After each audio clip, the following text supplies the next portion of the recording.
Hey, welcome back to the channel. Back behind me there is my trusty little MacBook Pro, and today I'm going to show you how to install Ventura on a 2012 MacBook Pro. This same process is also going to work for some other unsupported Macs. Now, the only thing you're going to need is a 16 gigabyte or larger thumb drive and a lot of time and patience.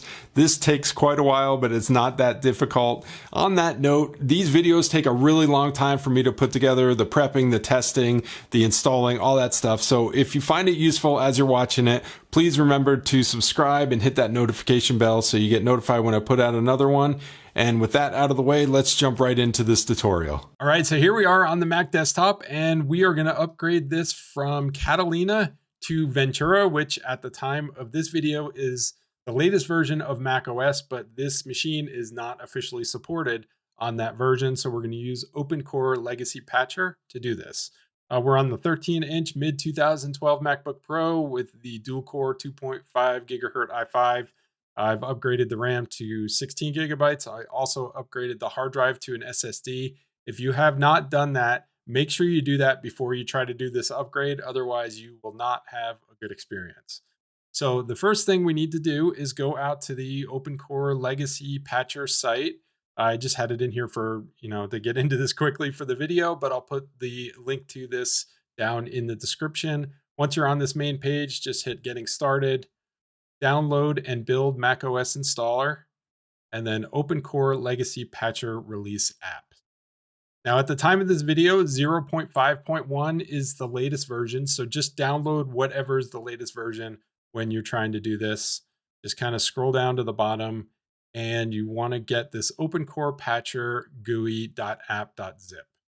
So download that, and it should, once it downloads it, it should extract it automatically and just have the application in your download folder. If it doesn't extract it automatically, you can just double click on it and drag it out of the folder. But we'll let that download, and then I'll come back when it's done. All right, so that download is all complete. We can see it in our downloads folder. We have the OpenCore Patcher. Just go ahead and run that. Now, at this point, you'll need that 16 gigabyte thumb drive. So have that and then put it into your system. So this just pops up because it doesn't recognize where it's coming from. These are perfectly safe. So you can go ahead and click open to open this up. Now, that thumb drive that you just put in, it's best if you go ahead and wipe it out. So hit the command key and then space, and then type in disk utility. And then up at the top here, click on View and choose Show All Devices. Now look for the thumb drive that you put in, click on this top level, and then just click Erase. You can leave Master Boot Record if that's what it is. Just leave it macOS Journaled. You don't have to change the name or anything. Just click Erase just to wipe it out and make sure we're starting with a clean slate here. Okay, now that that's done, we can just click Done and we can close out of Disk Utility. So now we can go ahead and build the installer onto that thumb drive that we put in. So we're going to click on Create macOS Installer. We are going to download it. Unless you've already downloaded it, you can click Use Existing, but we're going to go ahead and download it through the tool. Definitely the easiest way to go about this. Now it'll show you the versions of macOS that are available. We're going to go ahead and hit 13, which is Ventura. So we'll select that one, and it's going to download it. Now, after this downloads, it'll let us continue on with the next steps, but this is going to take a little while depending on your internet connection. So just be patient, and I'm going to stop the video here and then come back when this is all downloaded. All right, so that download is all complete, and it's getting ready to install it. So let's put in our password here. And it's finishing up the installer. It should boot into the installer to write it onto the USB drive, but for some reason it doesn't do it, and it looks like it didn't this time. So that's not a big deal. What we can do is we can return to the main menu, create macOS installer again, but this time we're going to select Use Existing macOS Installer. So we'll select that. We'll select the Ventura that we just downloaded, and then we're going to select our USB drive. And we're going to put in our password again. All right, so now it is writing to that drive, and you may get an option that it needs to be formatted. If you get that option, just go ahead and format it. It's not a problem. But this is going to take a little while again, and once it's done, we'll come back because we have to install some more files in order to make this bootable. So let's let it run and then come back when it's all complete. Now, I just ran into something I hadn't run into before, and I've done this on a few machines now, so I'm kind of glad I did for this video. But it was an error message saying that the installer was invalid. This is the one we just downloaded, so pretty sure it was valid. So canceled out of that error message and went back in to install it again, selected the Ventura that we downloaded, and as you can see, it's writing just fine now. Not sure what that was. It could have been a hiccup reading my USB drive for whatever reason, but just initiating that install again, it looks like it's working fine this time. All right, so that's all done installing. Now it gives us the option to install OpenCore to the disk. And we do want to do that because otherwise it won't be bootable. So once we click that option, it's going to ask us what disk we want to install it to. So this gives us the option of where we want to install it. It's showing us the disks that we have attached to the system. This is the internal drive. We don't want to install it there just yet. We're going to do that in a later step. What we do want to do is install it to the USB thumb drive. So we're going to make sure that we select that one. And we want to select the EFI partition. Select it and put in your password. And then it's going to run a script, install all the components that we need, and then we can go and restart with this patcher.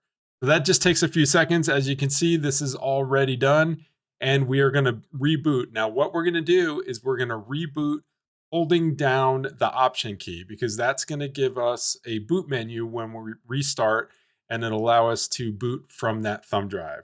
So hit reboot here, and then hit restart, and we're going to restart holding down the option key.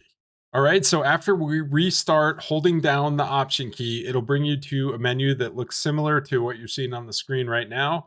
Now, I had to switch to my camera view for this, so I apologize for that, but we'll get back to the screen capture in just a minute. But what you need to do is go over and select the EFI boot with the little yellow external disk icon. You may not see all these options when you restart your machine. Don't worry. It may be different on your setup, but just make sure you hit the EFI with that yellow disk icon and hit enter.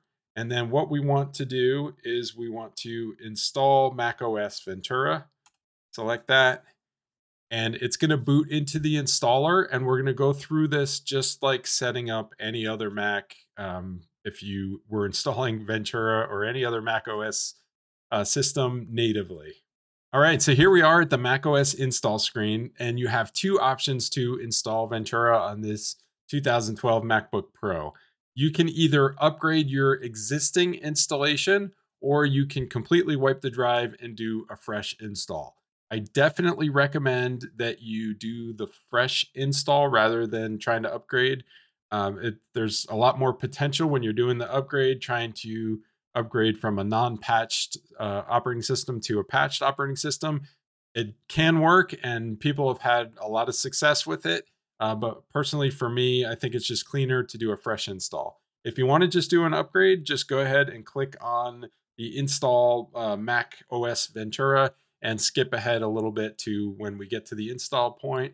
But if you want to do a fresh install, which again, I highly recommend, go ahead and click on Disk Utility, hit continue. Now we want to find our disk that we have macOS currently on. For me, it's this macOS disk. You may have yours labeled something different. And we're just going to click on erase.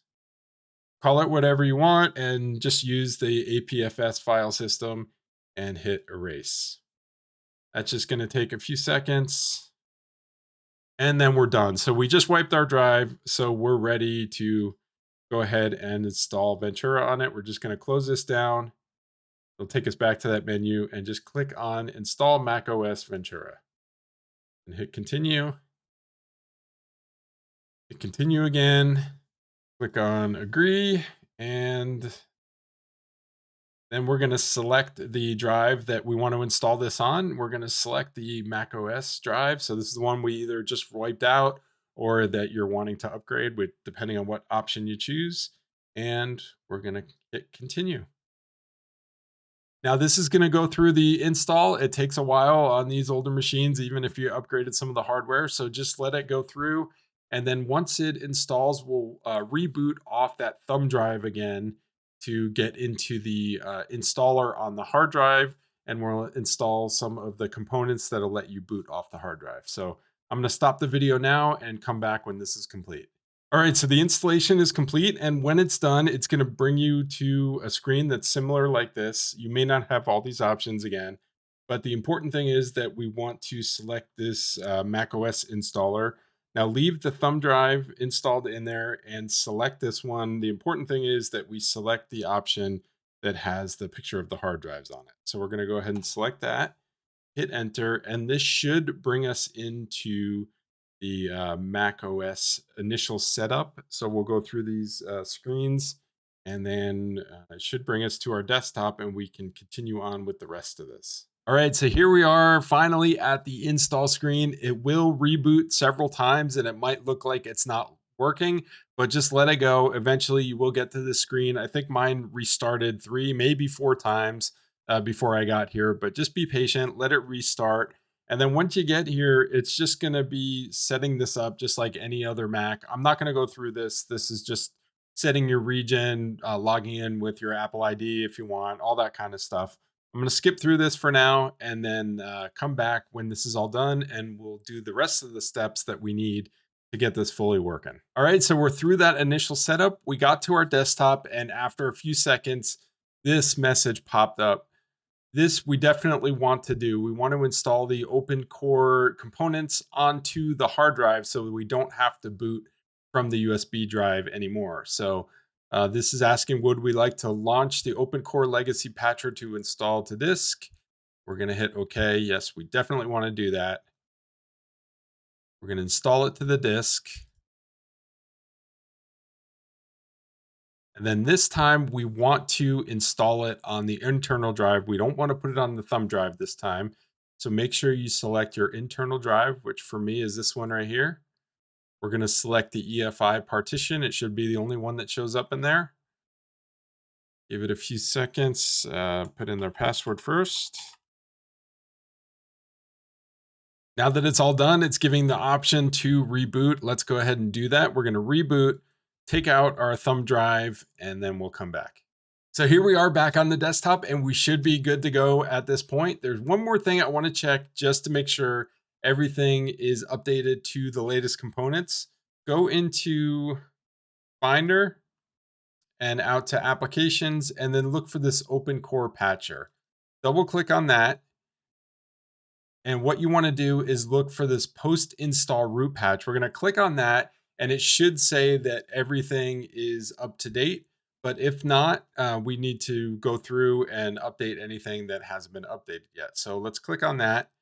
And we can see available patches for the system. All available patches have been installed. If it listed anything that wasn't installed yet, all you would do is click on reinstall root patches or install root patches, whatever the option is, and just let it run through the script. But at this point, everything is up to date. Again, if we go into About This Mac, which looks quite a bit different now, you can see that we are on the 13-inch mid-2012 MacBook Pro, all the same specs that I showed you before, and we're now running Ventura 13.0, Wi-Fi works, the Ethernet works. I'm going to be doing some full testing on this and let you know what works and doesn't work. I'm going to be trying out the continuity camera and some of the new features in Ventura to see if any of them work on this MacBook Pro, but for core functionality, it seems to be working great. So there you go. You now have a functioning version of Ventura on a 2012 MacBook Pro. I say functioning and not fully functioning because there are some things that don't work, like continuity camera. Some of the new bells and whistles in the new OS don't work. Stage Manager does work, things like that. I'm going to be doing some more full testing. There are some performance issues that I've seen, but nothing major. It's mostly when you're in settings, but I will talk more about that when I do the full video. If you have any questions or comments, leave those down in the comment section below. If you have any suggestions for anything you'd like me to test on this, leave that down there as well, and I will see you in the next video.